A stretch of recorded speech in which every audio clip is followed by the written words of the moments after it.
When you write a research assignment, it's important that you acknowledge the ideas or quotes from other sources that you use, right when you use them. Not only does this show that you're an honest and ethical student, but it also tells the reader exactly where you found that awesome piece of information. So, how do you give credit to other sources in your assignments? You use in-text citations, which can also be called parenthetical citations. An in-text citation connects information you're borrowing from a source to a citation in your bibliography, which helps teachers and classmates understand where the information originally came from. Include an in-text citation in your paper when you use a quote word for word from a source, or when you borrow an idea or phrase from someone else. In-text citations have to be written in a special way. They require 4 things in this order: an open parentheses, the author's last name, the page number that you found the information on, and a close parentheses.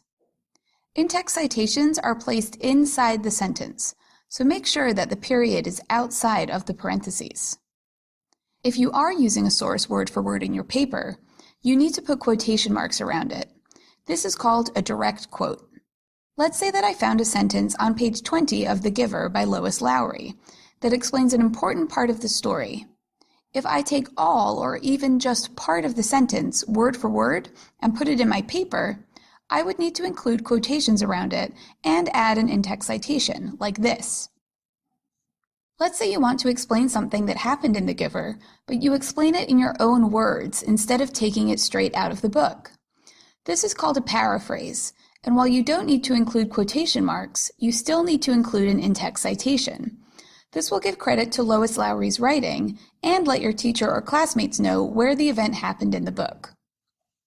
Remember, make sure that the first word in the in-text citation matches the first word in the citation of your bibliography. That way, when people want to learn more about the source in your paper, all they have to do is look for the same word in the bibliography to find it. Let's review. The in-text citation takes readers to a specific citation in your bibliography, and the specific citation tells the readers where they can find the piece of information you used. There are special rules and exceptions for using in-text citations, so if you're unsure, check with your librarian or teacher, just in case. A great site for practicing the rules of in-text citations is NoWriting.com. Check out a practice exercise now by going to this link.